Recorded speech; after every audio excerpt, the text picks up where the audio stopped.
പിതാവിൻ്റെയും പുത്രൻ്റെയും പരിശുദ്ധാത്മാവിൻ്റെയും നാമത്തിൽ ആമേൻ. എൻ്റെ പ്രിയപ്പെട്ടവരെ, ഗുഡ് മോർണിംഗ്.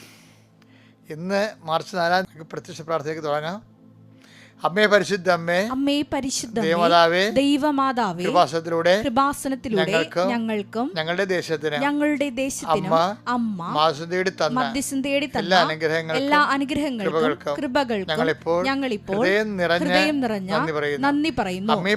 അമ്മേ പരിശുദ്ധ ദൈവമാതാവേ, 2004 ഡിസംബർ 7 ഉച്ചകഴിഞ്ഞ് 2:30 കൃപാസനത്തിൽ സംഭവിച്ച അമ്മയുടെ പ്രത്യക്ഷപ്പെടലിനെ കുറിച്ച് തിരുസഭയ്ക്ക് സമർപ്പിച്ചിരിക്കുന്ന പഠനരേഖകളുടെ മേൽ സഭാത്മകമായ പഠനങ്ങൾ ആരംഭിക്കുവാൻ ഞങ്ങൾ താഴ്മയോടെ പ്രാർത്ഥിക്കുന്നു. അമ്മേ പരിശുദ്ധ ഭൂസ്വർലോകങ്ങളുടെ രാജ്ഞിയായ അങ്ങേയ്ക്ക് ഭൗമ സംരക്ഷണത്തിനായി പ്രപഞ്ചപ്രകൃതിയെ തന്നെ തിരുസഭ പ്രതിഷ്ഠിക്കുവാൻ ഈ പ്രത്യക്ഷീകരണം വഴി ഇടയാക്കിയണമേ. പരിശുദ്ധമ്മേ, ജപമാല മാതാവേ, സകല കൃപാസനം പ്രാർത്ഥനയോടും ചേർത്ത് ഞങ്ങളിപ്പോൾ പ്രാർത്ഥിക്കുന്ന ഈ കുടുംബത്തിന്റെ പ്രത്യേക നിയോഗം. പരമക്കളെ,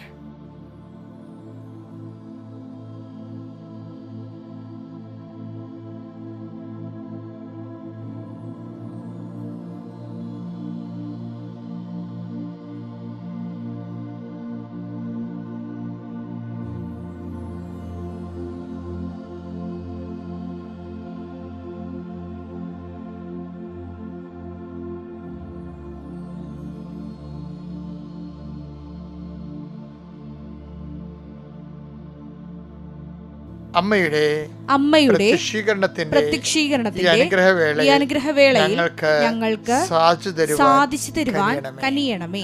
ആമേൻ. വിശ്വാസ പ്രമാണം. സർവശക്തനായ പിതാവും ആകാശത്തിന്റെയും ഭൂമിയുടെയും സൃഷ്ടാവുമായ ദൈവത്തിൽ ഞാൻ വിശ്വസിക്കുന്നു.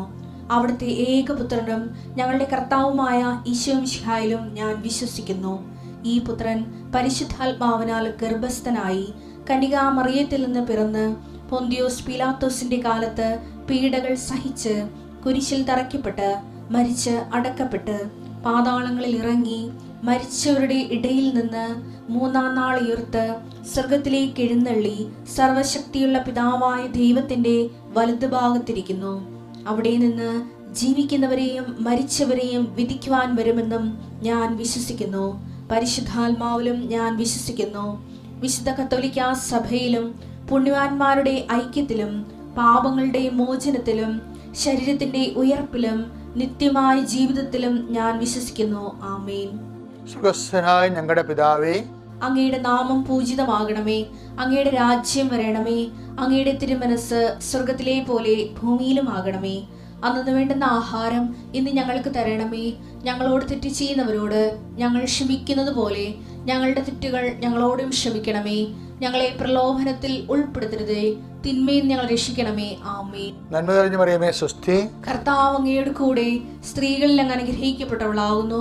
അങ്ങയുടെ ഉദരത്തിൻ ഫലമായി ഈശോ അനുഗ്രഹിക്കപ്പെട്ടവനാകുന്നു. പരിശുദ്ധ മറിയമേ, തമ്പുരാന്റെ അമ്മേ, പാപികളായ ഞങ്ങൾക്ക് വേണ്ടി ഇപ്പോഴും ഞങ്ങളുടെ മരണസമയത്തും തമ്പുരാനോട് അപേക്ഷിക്കണമേ. ആമേൻ.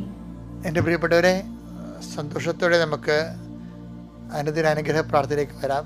കർത്താവേ, ഞങ്ങളുടെ മക്കൾക്ക് പരീക്ഷയുടെ കാലമാണ്. കുടുംബങ്ങളെല്ലാം ജാഗ്രതയോടെ വായനാ വെളിച്ചം തെളിച്ചുകൊണ്ട് രാത്രിയെ പകലാക്കി പ്രാർത്ഥിക്കുന്ന കുഞ്ഞുങ്ങളെ സംബന്ധിച്ച് പ്രാർത്ഥിക്കുന്നു. SSLCക്കാരെയും ബോർഡ് എക്സാമിനെയും യോഗ്യതാ പരീക്ഷയും മത്സര പരീക്ഷയും OET പോലെയുള്ള യോഗ്യതാ പരീക്ഷകളെയും PSC പോലുള്ള മത്സര പരീക്ഷകളെയും അങ്ങനെ ദിവസത്തിന് അവർ പരീക്ഷാർത്ഥികളെ അങ്ങനെ ദിവസത്തിനെ സംബന്ധിച്ച് പ്രാർത്ഥിക്കുന്നു. കർത്താവെ, അങ്ങ് മക്കളുടെ അനുഗ്രഹം ചൊരിയണമെന്ന് പ്രാർത്ഥിക്കുന്നു. കൂടുതൽ പ്രയാസങ്ങളിലിരിക്കുന്നവരെ കൂടുതൽ സഹായിക്കുകയും അവരുടെ കഴിവിനേക്കാൾ ഉപരി അങ്ങയുടെ കൃപ കൊണ്ട് കുടുംബങ്ങളെ സന്ധിക്കണമെന്ന് പ്രാർത്ഥിക്കുന്നു. ഞങ്ങളുടെ കഴിവിനാലല്ല കർത്താവെ, അങ്ങയുടെ കൃപയാലാണെന്ന് ഞങ്ങൾ ഏറ്റേറ്റ് പറയുന്നു.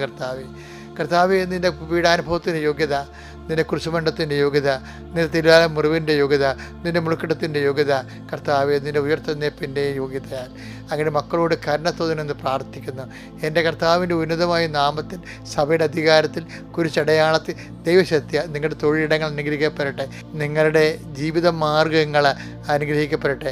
നിങ്ങൾ എന്തിനു വേണ്ടിയാണോ ഇന്ന് മനസ്സുകൊണ്ട് വേദനിക്കുകയും കഷ്ടപ്പെടുകയും അതിനുവേണ്ടി നടക്കുകയോ ഇല്ലയോ എന്ന് ആശങ്കപ്പെടുകയും ചെയ്യുന്ന വിഷയങ്ങളിൽ പരിശുദ്ധ അമ്മയെ കൃപാസനം ആൾത്താരെ ജീവനോടെ പ്രത്യക്ഷപ്പെട്ട പരിശുദ്ധ അമ്മയുടെ പ്രത്യേക മാധ്യസ്ഥത്താൽ നീ അനുഗ്രഹീതരായിരിക്കുവാനും രാത്രി വരുമ്പോൾ ആശ്വാസം നീ പ്രാപിച്ചിരിക്കാനും കർത്താവിൻ്റെ ഉന്നതമായ നാമത്തിൽ ഞാൻ നിന്നെയും നിൻ്റെ ഉദ്യമങ്ങളെയും ദൗത്യങ്ങളെയും യാത്രകളെയും കർത്താവിൻ്റെ നാമത്തെ ആസ്വദിക്കുന്നു.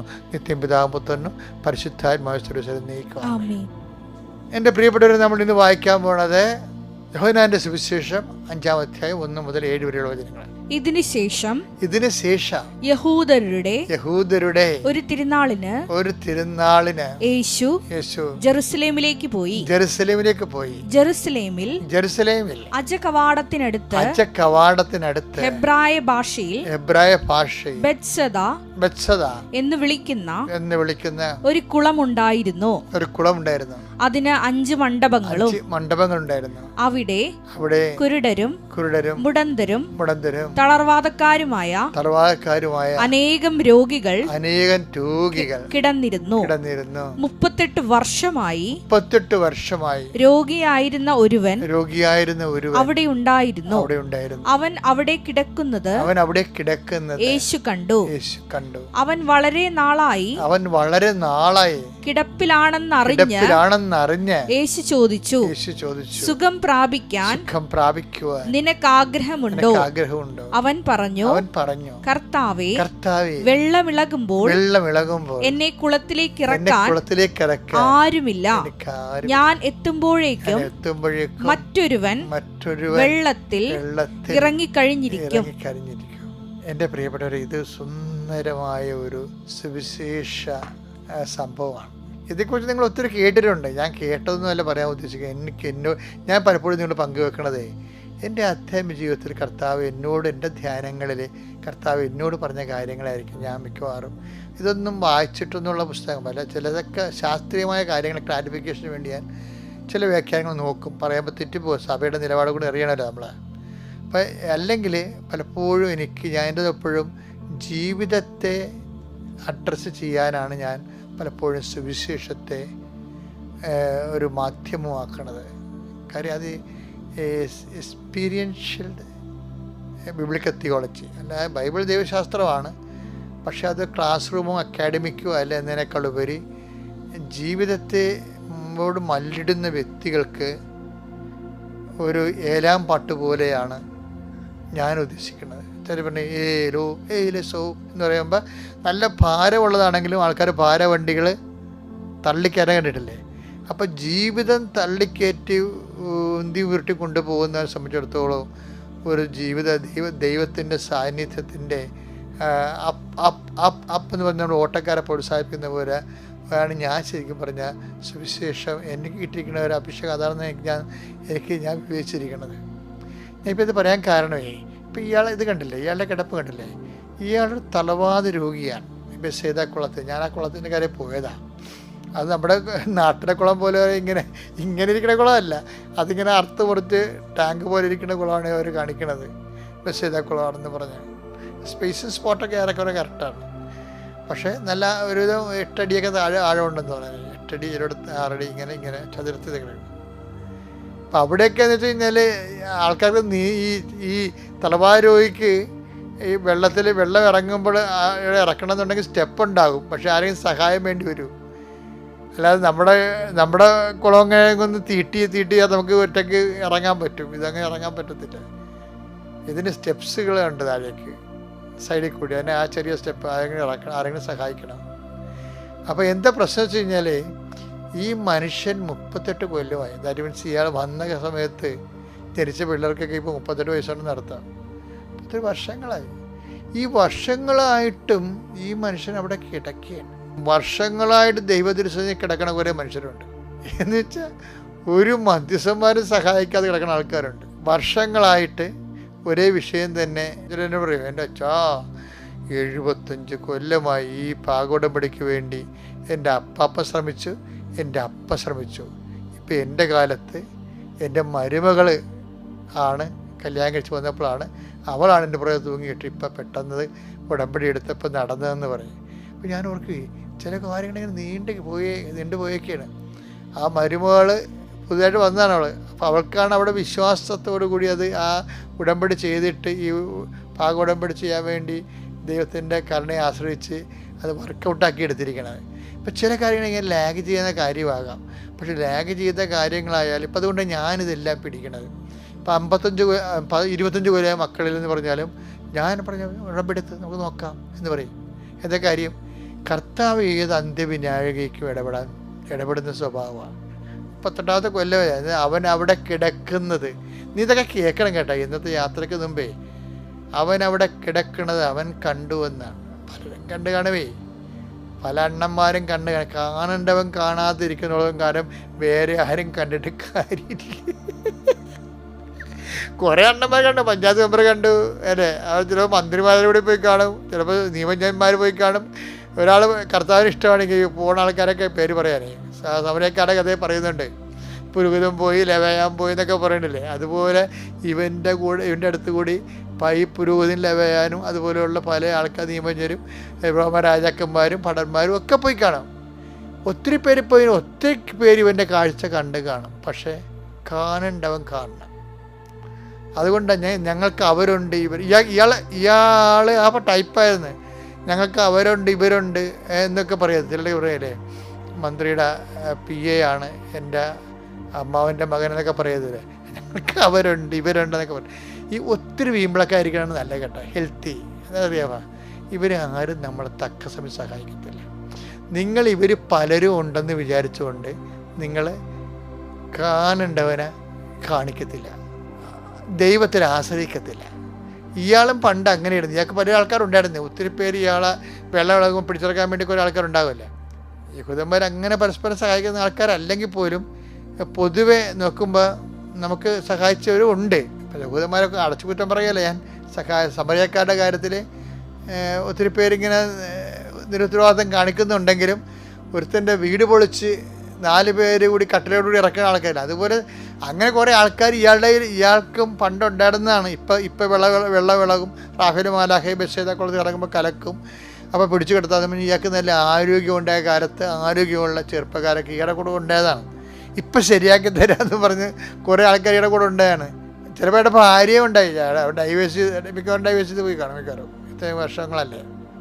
തലവാതിരെ കൊണ്ട് ഇയാക്കളെ കൊണ്ട് പ്രത്യേകിച്ച് പ്രയോജനമൊന്നുമില്ലല്ലോ. അപ്പം അതുകൊണ്ട് അവർ ചിലപ്പോൾ പോയി കാണും. മക്കളും ഉണ്ടായിക്കണേല. മക്കളും ഇയാൾ തറവാതിരമാണ്. തറവാതിര കൂടെ നിൽക്കാൻ പാടാണ് ഭയങ്കര. ഇയാളുടെ മലമൂത്രങ്ങളൊക്കെ ഇയാൾ ആരാണ് ഇതൊക്കെ നോക്കണത് ഏതറിയാം. കാര്യം തളർന്ന് കിടക്കുന്ന ആളല്ലേ. അപ്പോൾ ഇത് നിന്നെ ഇപ്പോൾ ഭാര്യയ്ക്കും വേണ്ട, മക്കൾക്കും വേണ്ട, ഭർത്താവിനും വേണ്ട, നാട്ടുകാർക്കും വേണ്ട, കൊണ്ടുവന്നവർക്കും വേണ്ടെന്ന് പറഞ്ഞാലും നിന്നെ വേണ്ട ഒരാളുണ്ട്. അതാണ് പറയണത്. അവൻ അവിടെ കിടക്കണത് അവൻ കണ്ടു. 38 വർഷമായെന്ന് മനസ്സിലായെന്ന്. എന്തൊരു ഈശ്വരനെ കാണുമ്പോഴേ വല്ലാണ്ടായിപ്പോയി നമ്മൾ. അത്രയ്ക്ക് സംഭവമാണ് ഇത് പറയണേ. അവനവിടെ കിടക്കണം. ഇതാണ് കർത്താവ്. അതാണ് നമ്മുടെ വീട്ടിലൊക്കെ ഈ ഹൃദയമൊക്കെ ഇരിക്കുമ്പോഴേ, ഹൃദയത്തിൻ്റെ രൂപം നമ്മുടെ വീട്ടിലേക്ക് ഇരിക്കും. ഹൃദയത്തിൻ്റെ രൂപമില്ലാതെ ഒറ്റ വീടുണ്ടാകരുത്. അത് കാണുമ്പോൾ നമുക്ക് തോന്നണം. ഹൃദയത്തിന് പകരം വേറെ പല പരിപാടിയും കാണിക്കുന്നുണ്ട്. ഹൃദയത്തിനെ പോലെ പല പരിപാടിയും കാണിക്കും. അതല്ല, തിരുഹൃദയം നമ്മുടെ വിശ്വാസത്തിൻ്റെ എംബ്ലമാണത്. ആത്മബന്ധത്തിൻ്റെ ഒരു അടയാളമാണ് ദൈവമായിട്ടുള്ളത്. അപ്പോൾ പറഞ്ഞ് അവനവിടെ കിടക്കുന്നത് അവൻ കണ്ടു. അവനൊറ്റ ചോദ്യം ചോദിച്ചോളൂ, ഈ സിറ്റുവേഷനിലാണ് do you want to heal? നിനക്ക് സുഖം പ്രാപിക്കാൻ ആഗ്രഹമുണ്ടോ? അപ്പോൾ അയാൾ പറഞ്ഞ് എന്നെ സഹായിക്കാൻ ഒത്തിരി പേരൊക്കെ ഉണ്ടായിരുന്നു, ഒത്തിരി പേര് സഹായിക്കുമെന്ന് ഞാൻ പ്രതീക്ഷിച്ചിരുന്നു. ഇപ്പോഴാരുമില്ലെന്ന് പറയും. ചിലരെന്ത് പറയണമെന്നറിയാമോ? ഇവിടുത്തെ പ്രശ്നം ഇവനെ സംബന്ധിച്ചിടത്തോളം ഇപ്പോഴാരുമില്ലെന്ന് പറയത്തില്ലേ, അതിനാണ് 10 മാർക്ക്. എന്താ കാര്യത്തിൽ നമ്മൾ ഗതി കെട്ടാൽ പോലും നമ്മൾ പറയത്തില്ല നമുക്ക് ആരും ഇല്ലെന്നുള്ളത് പറയത്തില്ല. അഹങ്കാരമുണ്ടേ, മനുഷ്യന് അഹങ്കാരം ഉണ്ടാവില്ല. ഇല്ല ഞാൻ നോക്കിക്കൊള്ളാം ആര്. അപ്പോൾ എന്ന് വെച്ച് കഴിഞ്ഞാൽ ആരുണ്ട്, ആര് സഹായിക്കും, ആര് നിൽക്കുമെന്നെ കുറിച്ച് നമുക്ക് അറിയില്ല. പക്ഷേ എന്നാലും നമുക്ക് നമ്മുടെ ഇടം മറ്റുള്ളവരെ അറിയിക്കാൻ നമുക്ക് ഭയങ്കര പ്രയാസമാണ്. പ്രത്യേകിച്ച് കുറച്ച് സ്റ്റെപ്പപ്പിൽ ജീവിക്കുന്ന ആൾക്കാർക്ക് അത് ഇത്തിരി പാടായിരിക്കും. പാവങ്ങളൊക്കെ വിളിച്ച് പറയും, ആരും എന്നൊക്കെ വിളിച്ച് നിലവിളിക്കുകയൊക്കെ ചെയ്യും. അതല്ല, നമ്മളെപ്പോഴും ദൈവത്തെ ഈ ഒരു വിഷയത്തേക്ക് ക്ഷണിക്കുമ്പോൾ നമ്മുടെ സ്റ്റാറ്റസ് ഒന്ന് ലോ ചെയ്യണത് എപ്പോഴും നല്ലതാണ്. ചില ആൾക്കാർ ഭയങ്കര ജപ്തിയാണ്, എൻ്റെ കഷ്ടപ്പാടാണെന്നൊക്കെ പറഞ്ഞാലും ഒരിക്കലും ഇടവപ്പള്ളി പോകത്തില്ല, കൃപാസനത്തിൽ വരും. എന്താ കാര്യം? നമ്മുടെ ഇടവകയിൽ ചെന്ന് ഇടവപ്പള്ളി ചെന്ന് പ്രാർത്ഥിച്ച് കൈയൊക്കെ വിരിച്ച് നിന്ന് പ്രാർത്ഥിച്ചാൽ നമുക്കെന്തോ കുഴപ്പമുണ്ട്. ചില കൃപാസനത്തിൽ വരത്തില്ല. എന്നറിയാമോ? കൃപാസനത്തിൽ വന്നാൽ എന്തോ പ്രശ്നമുള്ളത് കൊണ്ടാണല്ലോ കൃപാസനത്തിൽ വരണതെന്ന് മറ്റോട് ധരിക്കുകയില്ല. ഇപ്പോൾ നമ്മുടെ നാട്ടുകാർ പോലും കൃപാസനത്തിൽ കണ്ടാൽ എന്ത് ചെയ്യും? വിട്ടുകൊടുക്കാൻ തയ്യാറല്ല. പക്ഷേ ഈ മനുഷ്യൻ അങ്ങനെയല്ല. അയാൾ സമ്മതിച്ചു, എനിക്ക് ആരും ഇല്ലെന്ന് പറഞ്ഞു. ഉള്ളതുപോലെ അംഗീകരിക്കണം. എന്നിട്ട് ദൈവദൃശ്യം അത് ഏറ്റു പറയണം. അപ്പോൾ ദൈവം ആരാണെന്ന് നീ അറിയും. കർത്താവിനെ അനുഗ്രഹിക്കട്ടെ. വിശ്രാമം.